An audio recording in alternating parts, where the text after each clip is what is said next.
ഇന്ന് നല്ലൊരു ഒന്നാന്തരം മീൻകറിയുടെ റെസിപ്പിയാണ് കാണിക്കാൻ പോകുന്നത്. അത് തേങ്ങ അരച്ച് വെച്ചിട്ടുള്ളൊരു മീൻകറിയാണ്. അപ്പോൾ അതിന് വേണ്ടിയിട്ട് ഞാനിവിടെ നങ്ക് എന്ന് പറയുന്ന മീനാണ് എടുത്തിരിക്കുന്നത്. അത് നന്നായിട്ട് ക്ലീൻ ചെയ്തതിന് ശേഷം അതിനകത്തോട്ട് പച്ച തക്കാളിയാണ് ഇട്ട് കൊടുക്കുന്നത്. അത് 2-3 ഇട്ട് കൊടുക്കുക. പിന്നെ ആവശ്യത്തിന് പൊടിയും കൂടെ ഇട്ട് കൊടുക്കുക.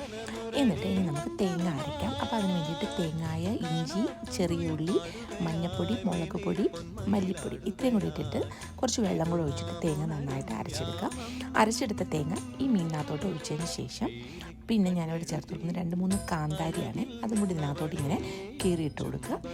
എന്നിട്ട് ആവശ്യത്തിന് ഉപ്പും പിന്നെ കുറച്ച് കറിവേപ്പിലയും കൂടെ ഇട്ടതിന് ശേഷം എല്ലാം കൂടെ ഇളക്കിയിട്ട് അടുപ്പിൽ വെക്കാം. നന്നായിട്ട് തിളച്ച് കഴിയുമ്പോഴത്തേക്ക് ഇതിലേക്ക് വെളിച്ചെണ്ണ ഒഴിച്ചു കൊടുക്കാം. അപ്പോൾ നമ്മുടെ മീൻകറി ഇവിടെ തയ്യാറായിട്ടുണ്ട്. ഞാനിവിടെ ചക്ക കുഴച്ചതിൻ്റെ കൂടെയാണ് ഈ മീൻകറി കഴിക്കാൻ പോകുന്നത്.